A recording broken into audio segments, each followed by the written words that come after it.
कह रहे कि अभी इसीलिए हम कहते हैं संकल्प क्यों करते हो? पता नहीं शाम तक जीवित रहें कि ना रहें, हमें भरोसा नहीं, तो हम संकल्प क्यों करें? भाई मैं ये करूंगा, ये संकल्प तो वो करे जिसको कल का भरोसा हो। अपने लोग तो ऐसे मृत्यु लोक में है कि अगले सेकंड का भरोसा नहीं। तो ऐसी प्रार्थना करनी चाहिए कि हे प्रभु, यदि आपने मुझे जीवन दिया, सामर्थ्य दिया, समय दिया, तो ऐसी हमारी भावना बन रही कि हम 108 परिक्रमा कर लेंगे। और अगर नहीं समय, नहीं शरीर सामर्थ्य रही, तो हम एक को नहीं करेंगे, तो कोई अपराध नहीं लगेगा। अगर संकल्प ले लिया कि अब 108 करेंगी, तो अब करना चाहिए। फिर देखो, संकल्प पूरा करना चाहिए। तो अभी इस जान तो शरीर में है ही, तो संकल्प के लिए फिर उसी कार्य में लगा जाता है। पर हम सबसे प्रार्थना करते हैं संकल्प ना लिया जाए। कभी कोई अगर नियम लेने की बात हो तो ये जरूर छूट दे दे कि हे प्रभु, यदि हमारा स्वास्थ्य ठीक रहा, हमारा जीवन रहा, तो हम आपके ऐसा कर लेंगे। और अगर नहीं रहा तो आपने कोई संकल्प किया नहीं, तो पाप नहीं लगेगा। ऐसे थोड़ा अपराध बनने की होती है कि 108 की। महाराज जी वो तब होता है जैसे कोई डील करते हैं ना, गोवर्धन महाराज मेरे पुत्र का नौकरी लग जाए, मैं 100 परिक्रमा करूंगी, तब जाके थोड़ा सा ऐसा ज्यादातर होता होगा, हाँ ऐसे पर भक्ति मिले ऐसा हाँ, तो कम ही होता है। हाँ तो करना चाहिए, फिर हमें लगता है करना चाहिए। पर अगर समय के पधार गया तो फिर कैसे कर पाएगा? मृत्यु लोक है और मरण धर्मा शरीर है, तो मुझे तो भरोसा 1 मिनट का नहीं है अपने शरीर का कि 1 मिनट ही अगला जिएगा कि नहीं जिएगा। इसीलिए संकल्प विकल्प करने का अधिकार ही नहीं है। पता नहीं शाम तक जिएंगे क्यों भाई, पक्का है किसी को? अब पता नहीं शाम तक जिएंगे कि नहीं, तो हम क्या संकल्प करें? हमें तो यही कि प्रभु जैसे चलावे वैसे चल रहे। परिक्रमा करवा दिया, परिक्रमा करने बैठे बैठे राधा राधा जप रहे, मांग के खा लिया, भगवान के भरोसे बाबा जी। ऐसे गृहस्थी में अपने धर्म कर्म किए, जब समय मिला तो परिक्रमा कर गए। अच्छा, प्रार्थना करना स्वामी से कोई गलत बात नहीं कि हमारे बच्चे की नौकरी लग जाए, हमारा काम बन जाए, जरूर करो। भगवान से नहीं करोगे तो किससे करोगे? करना चाहिए। पर ये करके कि हमारी कामना पूर्ण कर दो, हम इतना करेंगे, फिर बंधन हो जाएगा। हम इतना क्यों करें, तुम्हारी परिक्रमा करेंगे हमारा काम पूर्ण? स्वार्थी हो क्या? हमारे पिता हो, हमारे स्वामी हो, हमारी जरूरत है, मांग रहे कि प्रभु हमें एक संतान दे दो, हम आपको कुछ करेंगे। ये हम में बस नहीं, हमारे पास तो जो कुछ दिया हुआ सब आपका है नाथ। स्वाभाविक 108 परिक्रमा लग जाए, कोई बात नहीं। संकल्प मत करो, मांग जरूर लो, तुम्हें मांगना है। और छूट दे दो कि प्रभु यदि उचित हो तो ऐसा करना, अगर उचित ना हो तो प्रभु लाख बार मांगो तो भी पूरा मत करना। ये भक्तों की मांगे होती हैं, ये सत्संगियों की मांगे होती है कि नाथ मेरी आवश्यकता तो है, पर अगर आपको उचित लगे तो आप दे देना, और अगर उचित ना लगे तो मेरे मांगने पर भी आप ना देना। ये जब ये बात बनी रहती है कि जितना नाम जप होना चाहिए उतना नहीं होता, उतना, ये बात तो हमारे में भी है। इतनी पीड़ा तो हमको भी बनी रहती है कि जितना होना चाहिए उतना नहीं होता। इतनी पीड़ा हम अपने गुरुदेव भगवान में भी देखी। एक दिन उन्होंने कहा क्या बताएं, जीवन निकल गया, छक के नाम जपने को नहीं हुआ, रात दिन मंत्र में नाम में लगे गए, रात दिन 10 वर्ष समीप रह के सेवा में रहे। तो देख, बोले क्या बताऊं, पूरी जिंदगी निकल गई, छक के नाम जपले को नहीं मिला। तो भगवत भजन करने वाले में भजन की इतनी भूख बढ़ जाती है कि रात दिन भजन करने पर भी उसको ऐसा अनुभव होता है कि जैसा होना चाहिए वैसा। यही अखंड भजन बनाता है, यही अखंड। पर इस अखंड भजन होते हुए भी रोना आएगा कि प्रभु मुझे भजन करने की रुचि दे दो। यही भजन, असली भजन का ही फल है।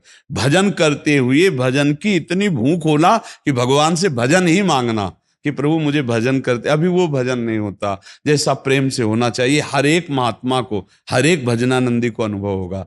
और ये अगर हुआ तो भजन अखंड होने लगेगा।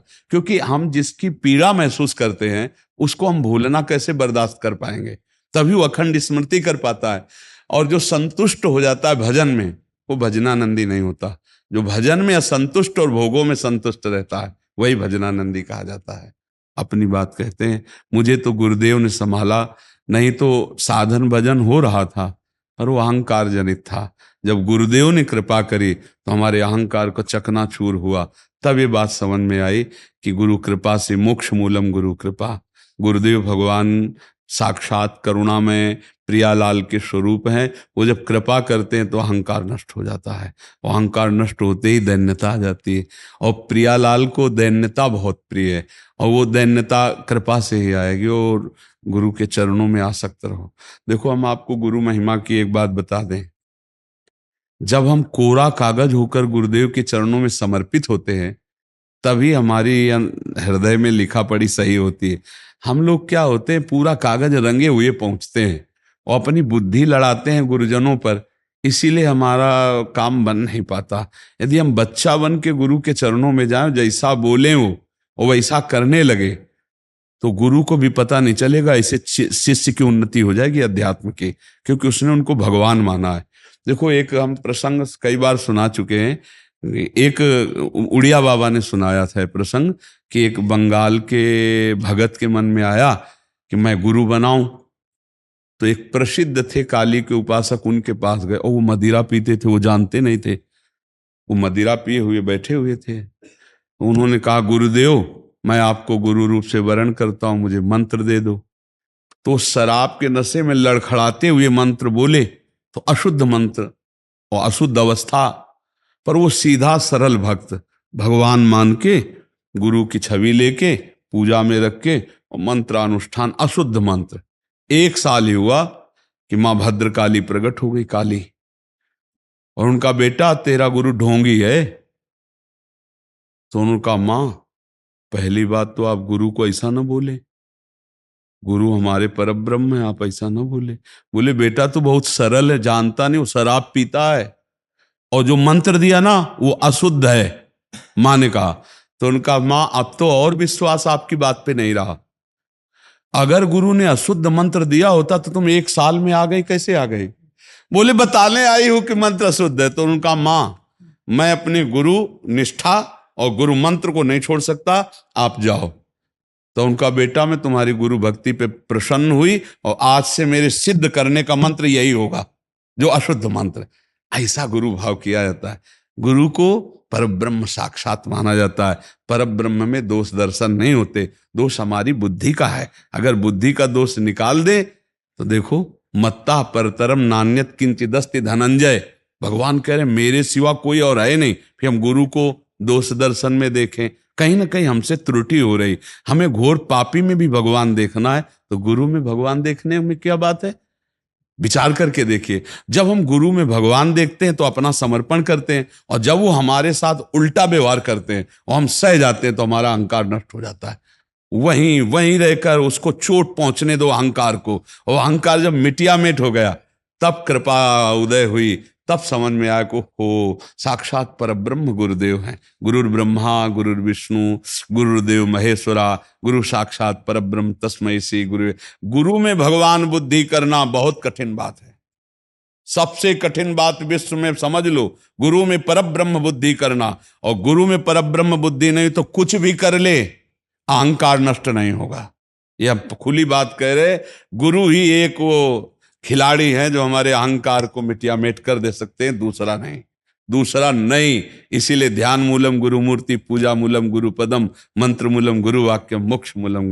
गुरु का चरणामृत पियो, गुरु की चरण रज लगाओ, और गुरु के आगे एक तुच्छ सेवक की तरह रहो, अभी दैन्यता आ जाएगी। अगर गुरु में दोष दर्शन होने लगे तो हट जाना चाहिए, और दूर से उनको परब्रह्म मान के बिना निंदा किए उनके द्वारा बताई हुई उपासना में रत हो जाए तो उसका परम कल्याण हो जाएगा। दूसरा गुरु बनाने की जरूरत नहीं है। परमात्मा प्राप्ति के लिए गुरु कृपा ही। हम तो आपको हाथ उठा के कहते हैं कि गुरुदेव की कृपा के बिना एक कदम नहीं चल सकते, एक कदम भी नहीं चल सकते। हम जैसे भूमि में ही कदम रख सकते हैं, ऐसे हम जीवित हैं, परमार्थ में चल रहे हैं तो केवल अपने गुरुदेव की कृपा से चल रहे हैं, किंचन मात्र कुछ नहीं। केवल वो ऐसे पकड़े हुए हैं तो हम चल रहे हैं, अगर वो ऐसे छोड़ दे तो धम्म से गिर जाए। गुरु कृपा ही केवलम, गुरु कृपा है। वो दैन्यता गुरु कृपा से आती। महाराज जी, धन्य भाग है आपकी कि आप दैन्यता चाहते हैं। हाँ, परम कृपा है वैष्णव आचार्यों की। बस चुपचाप चलते रहिए, किसी की निंदा मत करना और किसी के दोष दर्शन मत करना, बस इसी से दैन्यता आ जाएगी। और दैन्यता में रोना आता है।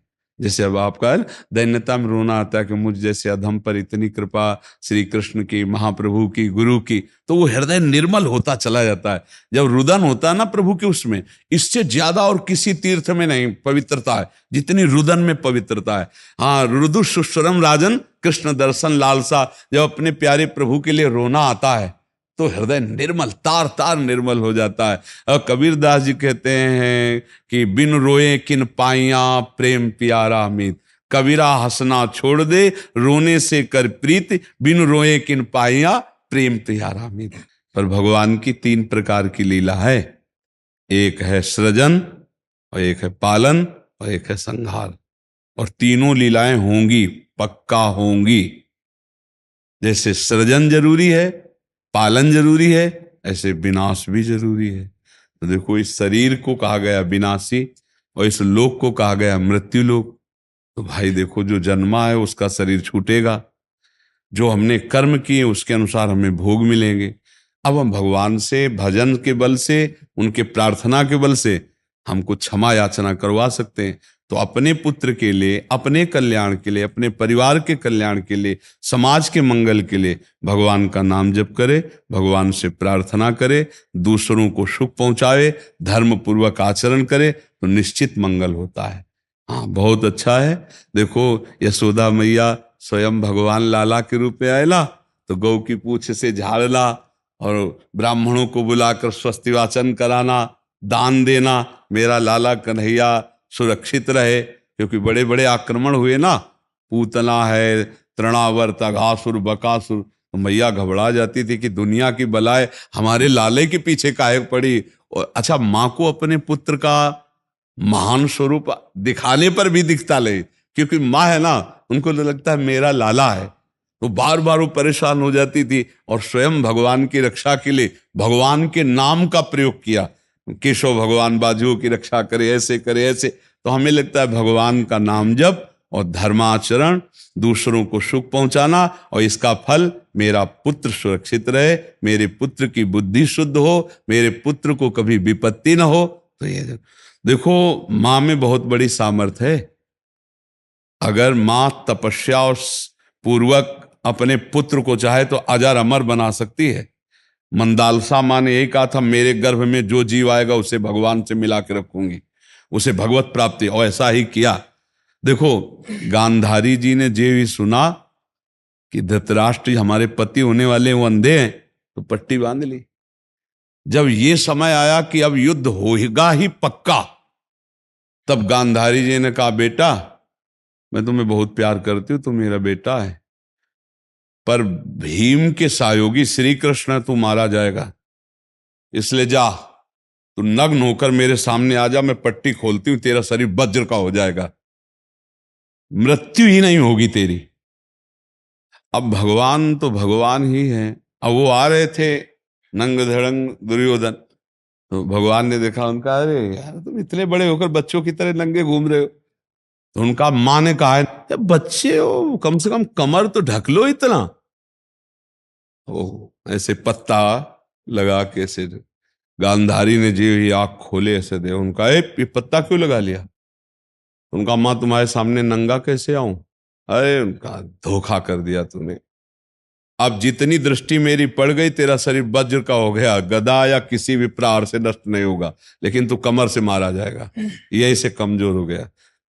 क्योंकि और भगवान अपने भक्त का प्रण पूरा करवाने के लिए जब द्रौपदी को दिगंबर करा रहा था ना, ये सभा में लाभ जंगा ठोक रहा था, तो भीम ने यही प्रण किया था, इसी जंगा को तोड़ूंगा।